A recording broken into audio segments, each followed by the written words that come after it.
My husband's unexpected death has deeply affected me. ഭർത്താവിൻ്റെ അപ്രതീക്ഷിതമായ മരണം എന്നെ വല്ലാതെ ബാധിച്ചു. He was not in good health. അദ്ദേഹത്തിന് നല്ല ആരോഗ്യം ഉണ്ടായിരുന്നില്ല. I was busy with activities and away when he fell to the floor. ഞാൻ ജോലി തിരക്കിലായിരുന്നു, പുറത്തായിരുന്നു. ആ സമയത്ത് അദ്ദേഹം തറയിൽ വീണു. When I returned and saw him his condition was not good.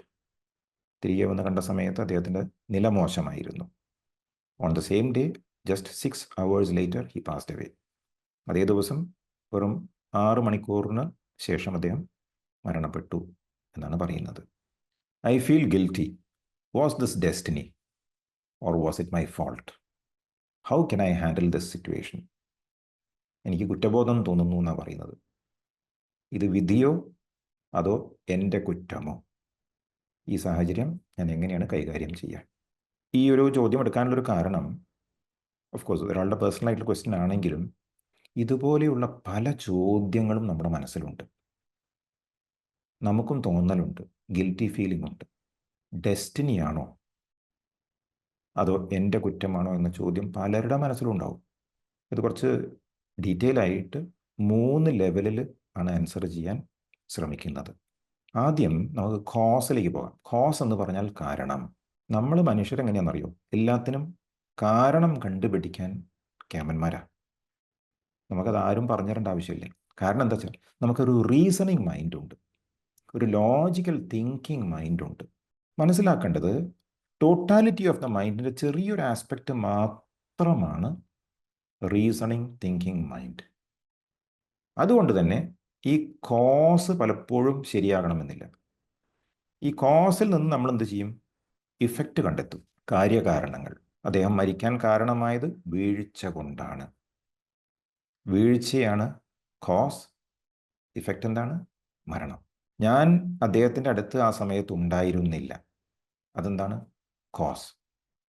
അതുകൊണ്ട് വീണ സമയത്ത് അദ്ദേഹത്തെ വേണ്ട രീതിയിൽ പരിചരിക്കാൻ കഴിഞ്ഞിട്ടുണ്ടാവില്ല. അതെന്താണ്? ഇഫക്റ്റ്.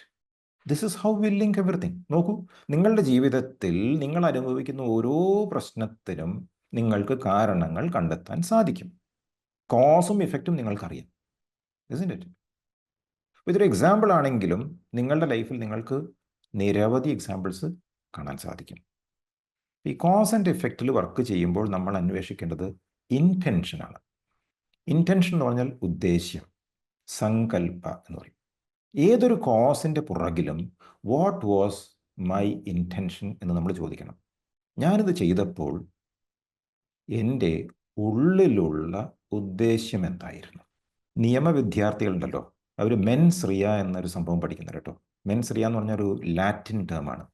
അതിൻ്റെ അർത്ഥം it's the mental state of A person while committing A crime. കോടതി ഇതാണ് പരിശോധിക്കുന്നത്. ഒരു കുറ്റകൃത്യം ചെയ്യുമ്പോൾ കുറ്റവാളിയുടെ ഉദ്ദേശ്യം എന്തായിരുന്നു, മനസ്സിൻ്റെ ഘടകം എന്തായിരുന്നു, ഇതാണ് അന്വേഷിക്കുന്നത്. അത് തെറ്റാണെങ്കിൽ ശിക്ഷയുണ്ട്, അതിൽ തെറ്റ് കാണാൻ കഴിയില്ല എങ്കിൽ കുറ്റമില്ല. കോടതി എങ്ങനെ വിലയിരുത്തുന്നത്? അപ്പോൾ പറഞ്ഞല്ലോ, I was busy with activities outside.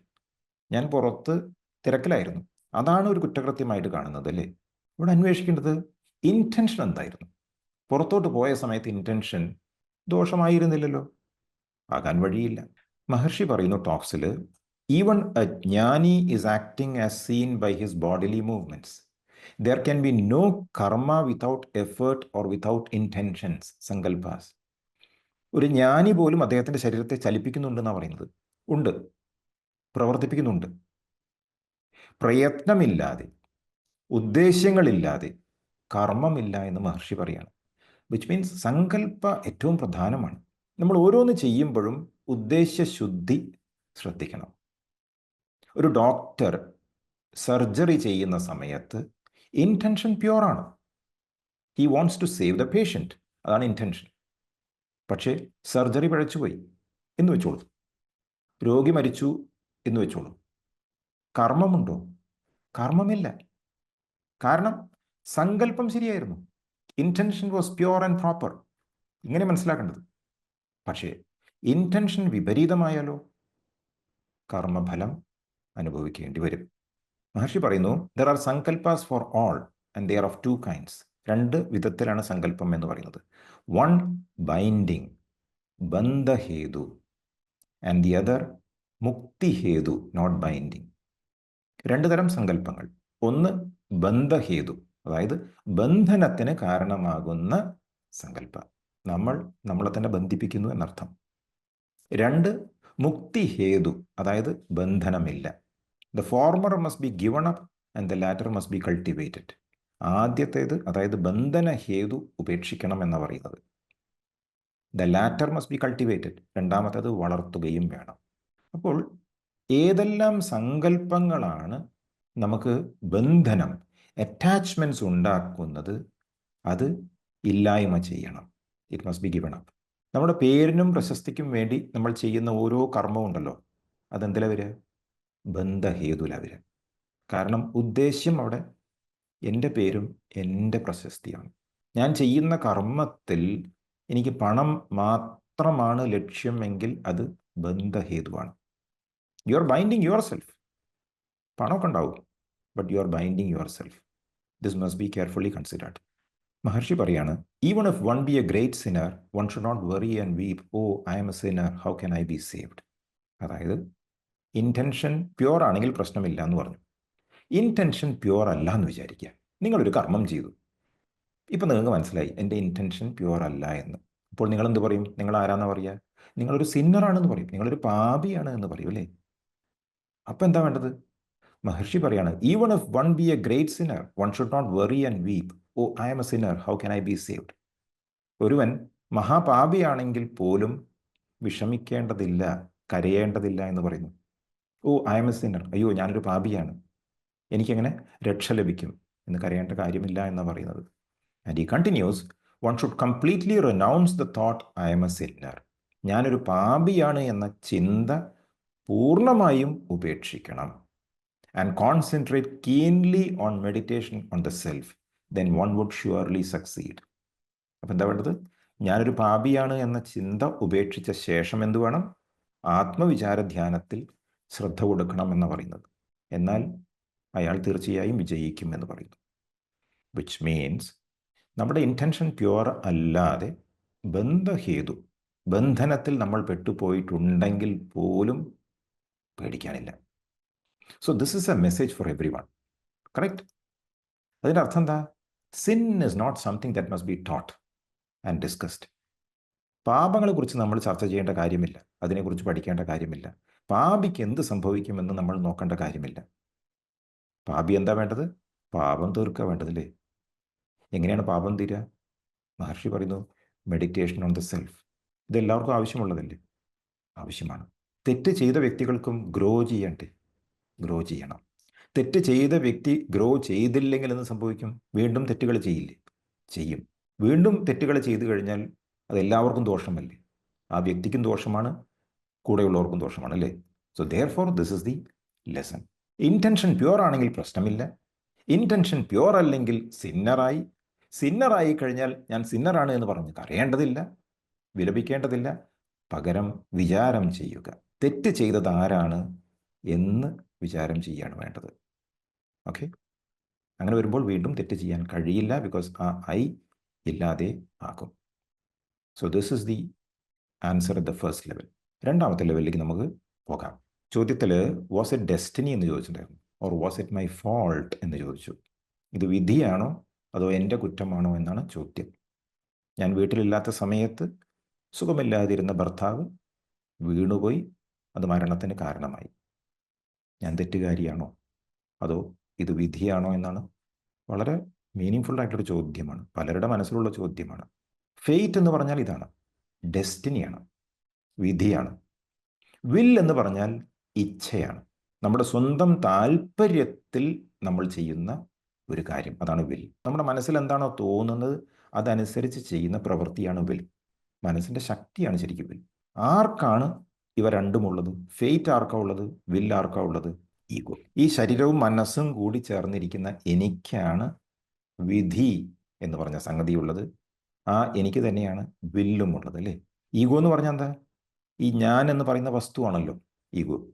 ഞാൻ ഈ ശരീരമാണ് എന്ന് പറയുന്ന അല്പമാത്രമായ ബോധം, അതാണ് ഈഗോ. ഈ ഫെയ്റ്റിനെ കുറിച്ച് ചർച്ച ചെയ്യുമ്പോൾ മറ്റൊരു കാര്യം കൂടെ നമുക്കിവിടെ മനസ്സിലാക്കേണ്ടതുണ്ട്. അതിന് പറയുന്നു സഞ്ചിത കർമ്മ. സഞ്ചിത എന്ന് പറഞ്ഞാൽ it is a repository of all karmic debts accumulated from previous lives. ഇങ്ങനെയാണ് പറയുന്നത്. നമ്മുടെ സ്ക്രിപ്റ്റേഴ്സൊക്കെ പറയുന്നു സഞ്ചിത കർമ്മ എന്ന് പറഞ്ഞിട്ടുണ്ടെങ്കിൽ മുൻ ജന്മങ്ങളിൽ നിന്ന് ശേഖരിച്ച കർമ്മ കടങ്ങളുടെ സംഭരണി എന്ന് പറയുന്നത്. അപ്പോൾ ഈ ജന്മത്തിലും വരും ജന്മങ്ങളിലും നമ്മൾ അനുഭവിക്കേണ്ടതായ കർമ്മത്തിൻ്റെ സംഭരണിയാണ് സഞ്ചിത കർമ്മം. ഇതിൽ നിന്നും ഈ ജന്മത്തിലേക്ക് ഈശ്വരൻ നിശ്ചയിച്ച ഒരംശം കർമ്മം അതിവിടേക്ക് കൊണ്ടുവരുമ്പോൾ അതിന് പറയുന്നു പ്രാരബ്ധ എന്ന്. അപ്പോൾ സഞ്ചിത കർമ്മ ഒരു റിപ്പോസിറ്ററിയാണ്. അതിൽ നിന്നും ഒരംശം ഈ ജന്മത്തിൽ എനിക്ക് അനുഭവിക്കാനുള്ളതാണ്. അത് പ്രാരബ്ധ. ഈ പ്രാരബ്ധയാണ് ഫേറ്റ് അല്ലെങ്കിൽ ഡെസ്റ്റിനി, വിധി എന്ന് പറയുന്നത്. ഇതാരാണ് അനുഭവിക്കുന്നത്? ഈഗോ. അപ്പോൾ പലപ്പോഴും ഈ ഫേറ്റ് എനിക്ക് അംഗീകരിക്കാൻ കഴിയില്ല. കാരണം എനിക്ക് അറിയുന്നില്ല എന്തുകൊണ്ടാണ് ഞാൻ ഇങ്ങനെയായിപ്പോയത്, എന്തുകൊണ്ട് എനിക്കിത് സംഭവിക്കുന്നു എനിക്കറിയില്ല. അപ്പം ഞാൻ എന്ത് ചെയ്യും? ആ വിധിയെ, ആ ഫേറ്റിനെ ഞാൻ മാറ്റാൻ ശ്രമിച്ചുകൊണ്ടേയിരിക്കും. അതെങ്ങനെയാണ് ചെയ്യുക? Using the will. ശരിയല്ലേ? വിൽ ഉപയോഗിച്ചാണ് നമ്മൾ നമ്മളുടെ ഫേറ്റ് ആകുന്ന സംഭവത്തെ നേരിടുന്നത്. ഫേറ്റിനെ വില്ല് ഉപയോഗിച്ച് നേരിടുമ്പോൾ മറ്റൊരു കർമ്മ നമ്മൾ ചെയ്യുന്നുണ്ട്. ഇസ്ന്റ് ഇറ്റ്? മറ്റൊരു കർമ്മ നമ്മിലേക്ക് വരുന്നുണ്ട്. അതിൻ്റെ പേരാണ് ആഗാമി കർമ്മ. ആഗാമി എന്ന് പറഞ്ഞാൽ ഈ ജന്മത്തിൽ നമ്മൾ ആർജിക്കുന്ന ഫ്രഷ് കർമ്മ. സഞ്ചിത റിപ്പോസിറ്ററിയാണ്. അതിൽ നിന്നും നമ്മൾ ജനിച്ചപ്പോൾ ഈ ജന്മത്തിൽ അനുഭവിക്കാൻ വേണ്ടി കിട്ടിയ ഒരു മെഷർ പ്രാരബ്ധം. അതനുഭവിച്ചേ തീരൂ. അതനുഭവിക്കുന്ന സമയത്ത് നമ്മൾ വില്ലുപയോഗിച്ച് മറ്റു പലതും ചെയ്യുന്നു. അതിന് പറയുന്നു ആഗാമി. ഈ ആഗാമി പോസിറ്റീവ് ആകാം, നെഗറ്റീവ് ആകാം. നേരത്തെ പറഞ്ഞ ഇൻറ്റൻഷൻ ബേസ്ഡ് ആണ്. പോസിറ്റീവ് ഇൻറ്റൻഷൻ ആണെങ്കിൽ പോസിറ്റീവായിട്ടുള്ള ആഗാമി, നെഗറ്റീവ് ഇൻറ്റൻഷൻ ആണെങ്കിൽ നെഗറ്റീവായിട്ടുള്ള ആഗാമി. പക്ഷെ ഇവിടെ മനസ്സിലാക്കേണ്ടത് വില്ലുണ്ടോ ആഗാമിയുണ്ട്, വിൽ ഇല്ലേ ആഗാമി ഇല്ല. ഓക്കെ? ചിലത് ചെയ്യാനും ചിലത് ചെയ്യാതിരിക്കാനും നമ്മളെ പ്രേരിപ്പിക്കുന്നു വിൽ. നമ്മളെ പലതും ചെയ്യാനും ചെയ്യാതിരിക്കാനും പ്രേരിപ്പിക്കുന്ന ആ ഒരു സംഗതിക്ക് പറയുന്നു വാസനാസ്. വാസനാസ് എന്ന് പറഞ്ഞാൽ മെൻ്റൽ ടെൻഡൻസീസ്, മാനസിക പ്രവണതകൾ, ഇൻക്ലിനേഷൻസ് എന്നും പറയാം. മനസ്സിൻ്റെ ചായ്വ് എന്ന് പറയാം. മനസ്സിൻ്റെ ചില ചായ്വുകളാണ് വാസനയായിട്ട് നമ്മുടെ ഉള്ളിലുള്ളത്.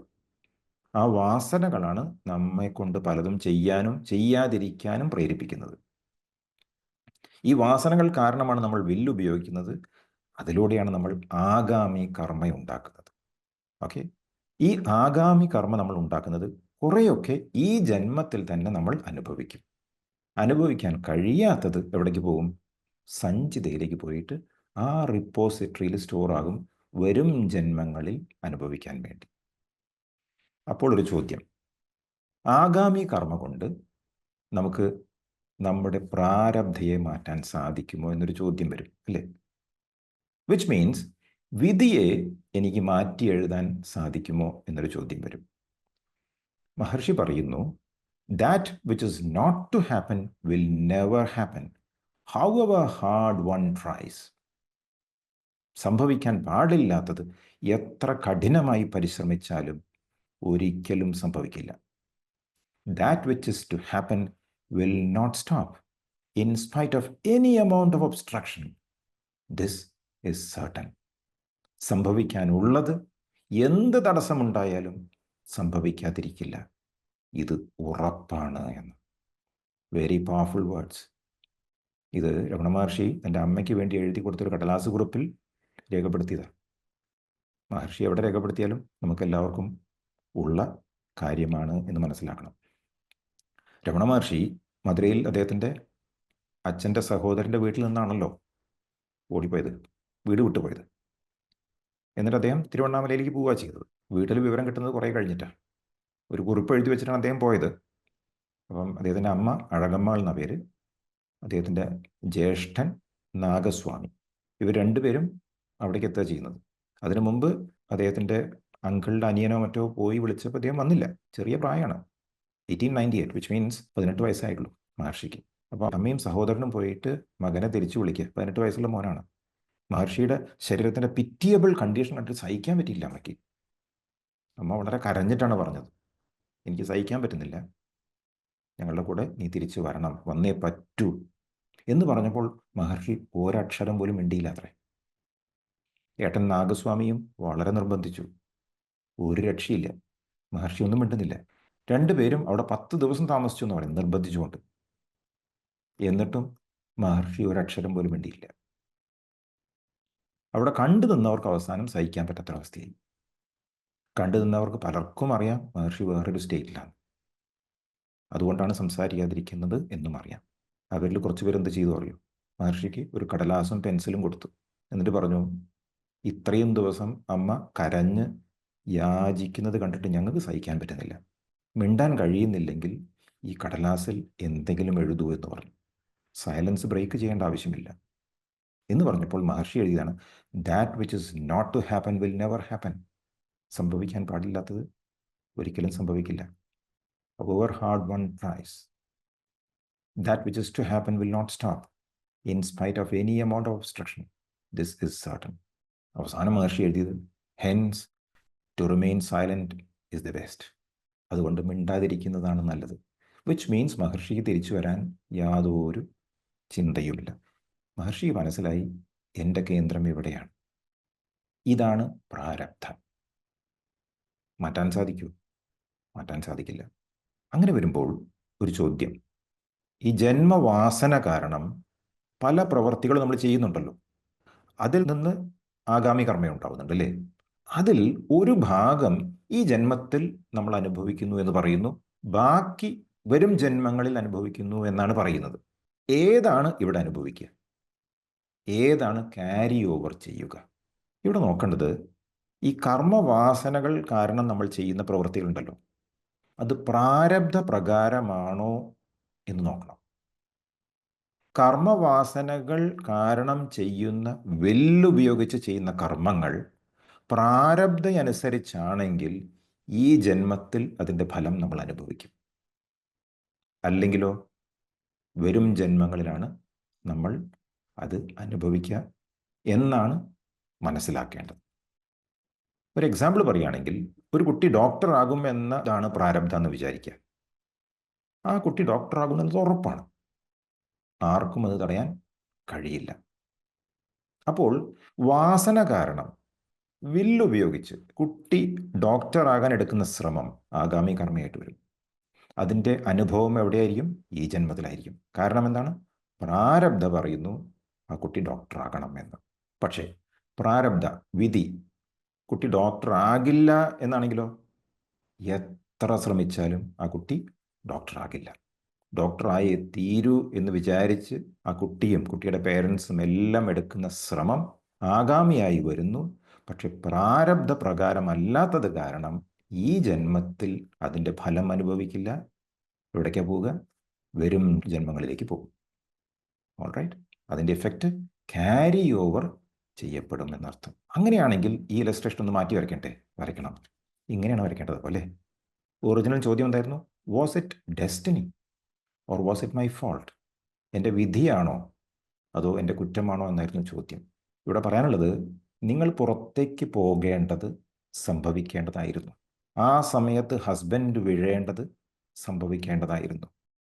അത് കാരണം അദ്ദേഹത്തിന് മരണം സംഭവിക്കേണ്ടതായിരുന്നു. ഇതാണ് പ്രാരബ്ധം. അങ്ങനെയാണെങ്കിൽ നമ്മുടെ റോൾ എന്താണ്? ഇതെല്ലാം കേട്ട സമയത്ത് എല്ലാവരും കൺഫ്യൂസ്ഡ് ആയില്ലേ?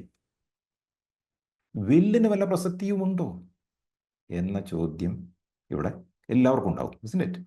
അതാണ് മഹർഷി പറയുന്നു, the Gita says that a man cannot remain without acting. കർമ്മം ചെയ്യാതെ ഒരു മനുഷ്യന് നിലനിൽക്കാനാകില്ല എന്ന് ഗീത പറയുന്നു എന്ന് മഹർഷി പറയാം. The purpose of one's birth will be fulfilled whether you will it or not. ഒരു വ്യക്തിയുടെ ജന്മലക്ഷ്യം അവർ ആഗ്രഹിച്ചാലും ഇല്ലെങ്കിലും സഫലമാകും എന്ന് പറയണം. Let the purpose fulfil itself. ലക്ഷ്യം സ്വയം പൂർത്തീകരിക്കപ്പെടട്ടെ. ഭയങ്കര സംഭവം അല്ലേ? നമ്മൾ ഒന്നും ചെയ്തിട്ടില്ലെങ്കിലും നടക്കേണ്ടത് നടക്കും, ചെയ്താലും നടക്കും, ചെയ്തില്ലെങ്കിലും നടക്കും. അപ്പോൾ ചെറിയൊരു കൺഫ്യൂഷൻ വരും വീണ്ടും. അപ്പം ഞാനൊന്നും ചെയ്യാൻ പാടില്ലേ?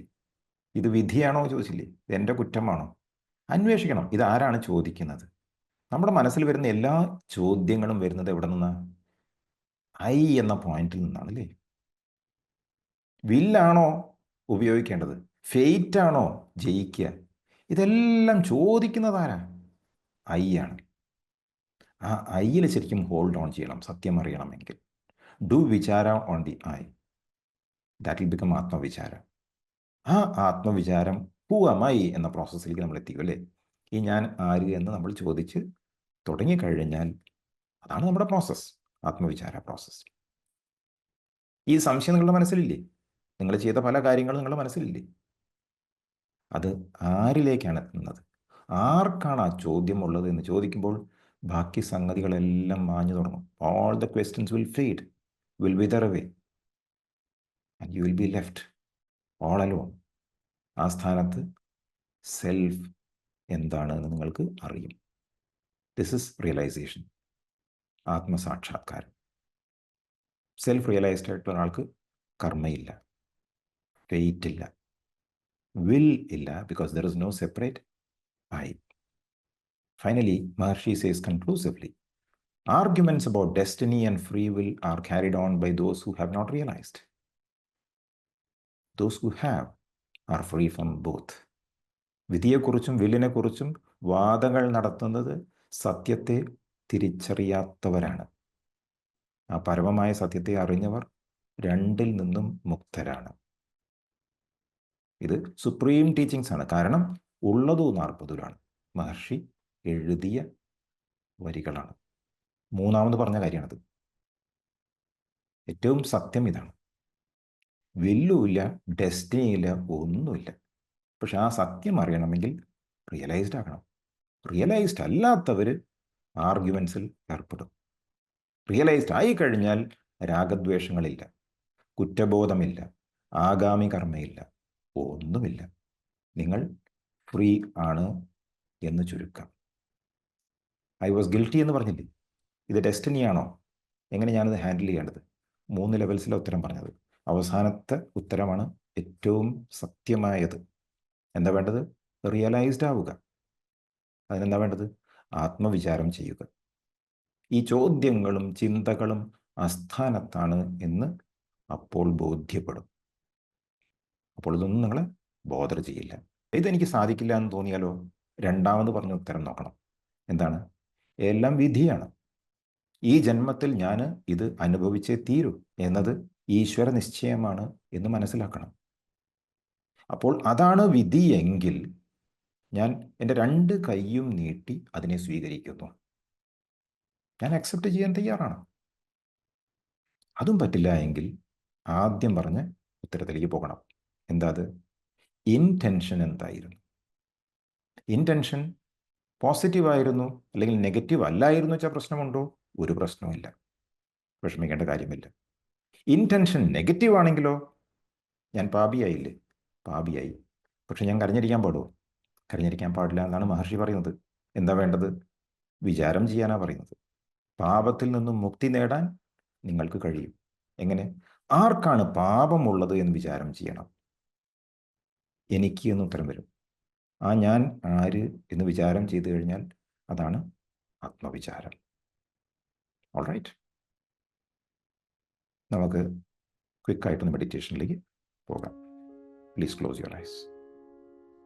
Keep your eyes closed. ആദ്യം സ്വന്തം ജീവിതം പരിശോധിക്കുക. Look into your life.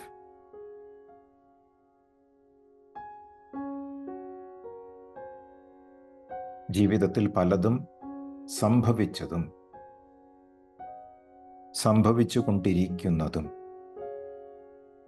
മനസ്സിലേക്ക് കൊണ്ടുവരിക.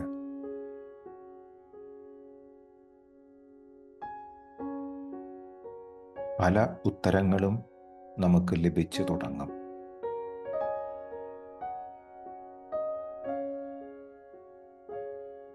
പല കാരണങ്ങൾ കണ്ടെത്താൻ കഴിയും. ഇതുകൊണ്ടാണ് അത് സംഭവിച്ചത് എന്ന് നമ്മുടെ മനസ്സ് പറയും. അതാണ് കോസ് ആൻഡ് ഇഫക്റ്റ്. ഓരോന്ന് ചെയ്തതിൻ്റെ പുറകിലുള്ള ഉദ്ദേശ്യം, ഇൻറ്റൻഷൻ, അതെന്തായിരുന്നു എന്ന് ആരായുക. ഉദ്ദേശ്യങ്ങളില്ലാതെ കർമ്മമുണ്ടാകില്ല എന്ന് മഹർഷി പറഞ്ഞിട്ടുണ്ട്. താങ്കൾ ചെയ്ത പ്രവൃത്തികൾക്ക് പുറകിലുള്ള ഉദ്ദേശ്യം ശുദ്ധമാണെങ്കിൽ വിഷമിക്കേണ്ടതില്ല.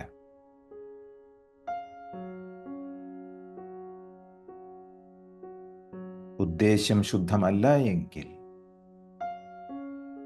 ഞാൻ തെറ്റ് ചെയ്തിട്ടുണ്ട് എന്ന തോന്നൽ ഉള്ളിലുണ്ടെങ്കിൽ, ആ തെറ്റ് ചെയ്ത ഞാൻ ആര് എന്ന് അന്വേഷിക്കുക.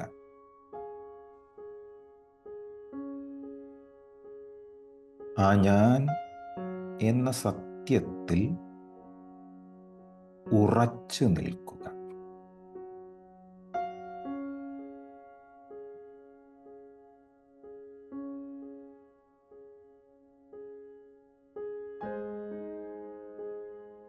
ജീവിതത്തിൽ ഓരോന്ന് സംഭവിക്കുന്നതും പ്രാരബ്ധ കാരണമാണ്. ഇതിനെ വിധി, ഫെയ്റ്റ് അല്ലെങ്കിൽ ഡെസ്റ്റിനി എന്ന് നമ്മൾ പറയാറുണ്ട്.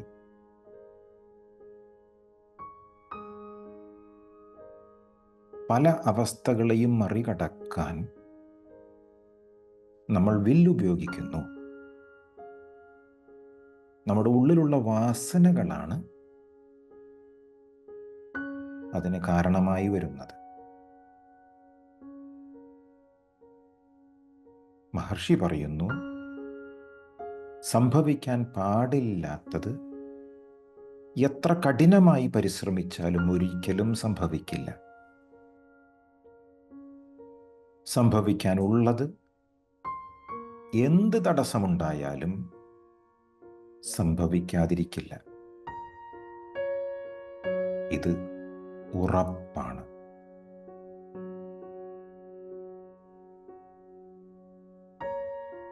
ഒരർത്ഥത്തിൽ സംഭവിക്കാനുള്ളതാണ് നമ്മുടെ ജീവിതത്തിൽ സംഭവിച്ചത്. പ്രാരബ്ധയുടെ കണക്കുകൾ അറിയാത്തത് കാരണം നമുക്ക് പലതും മനസ്സിലാകുന്നില്ല എന്നേയുള്ളൂ. The purpose of one's birth will be fulfilled whether you will it or not എന്നാണ് മഹർഷി പറഞ്ഞത്. ഒരു വ്യക്തിയുടെ ജന്മലക്ഷ്യം അവർ ആഗ്രഹിച്ചാലും ഇല്ലെങ്കിലും സഫലമാകും. ഗീതയിൽ ഇങ്ങനെ പറയുന്നു എന്നാണ് മഹർഷി പറഞ്ഞത്.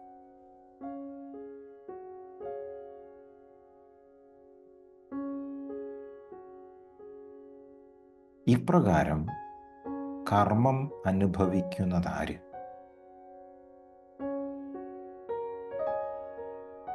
ഇതിൽ നിന്നും പുറത്തു കടക്കാൻ ശ്രമിക്കുന്നതാര്? ഇതന്വേഷിക്കുക.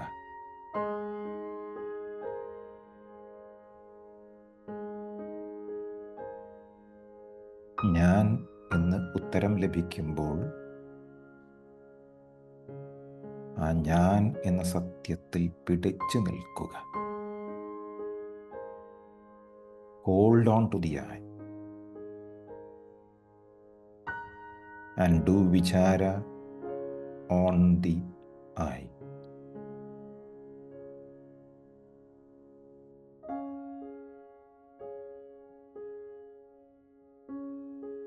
Who am I? ഞാൻ ആര്?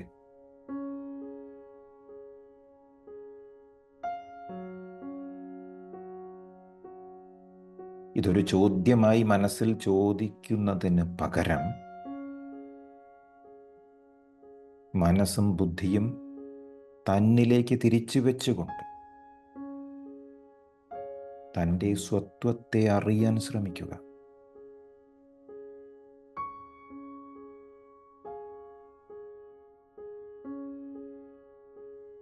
ഈ ശരീരത്തെയും എൻ്റെ മനസ്സിനെയും അറിയുന്ന ഞാൻ ആര്?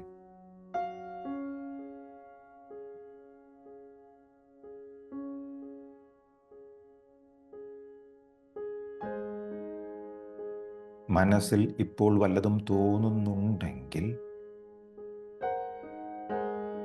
ആർക്കാണ് ആ തോന്നലുണ്ടാകുന്നത്?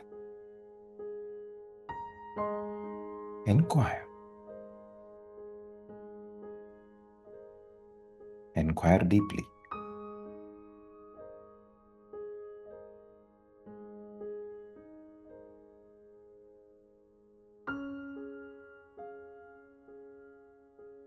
മനസ്സിൻ്റെ കോമ്പസ് തൻ്റെ ഉള്ളിലേക്ക് തന്നെ തിരിച്ചു വെച്ച് അന്വേഷണം തുടർന്നുകൊണ്ടേയിരിക്കുക.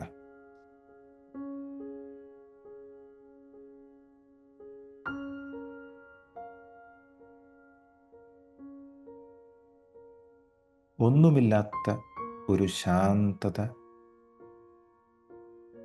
അനുഭവപ്പെടുന്നുണ്ടെങ്കിൽ അത് അനുഭവിക്കുന്നതാര്?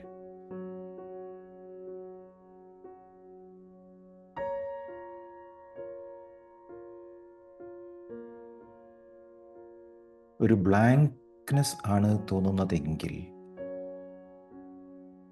ആർക്കാണ് അതുണ്ടാകുന്നത്?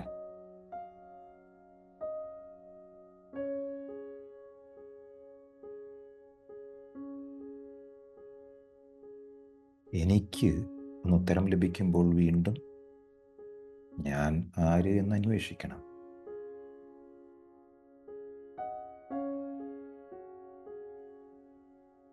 ആ ഞാൻ എവിടെ നിന്നാണ് ഉണ്ടായത്?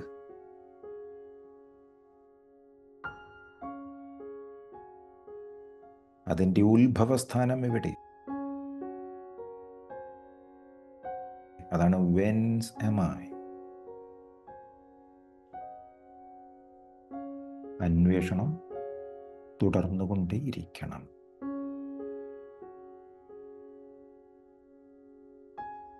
അതാണ് ആത്മവിചാരം.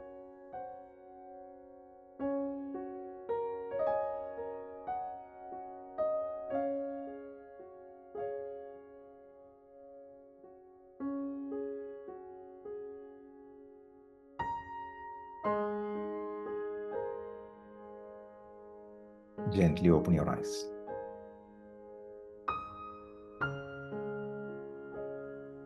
Thank you so much.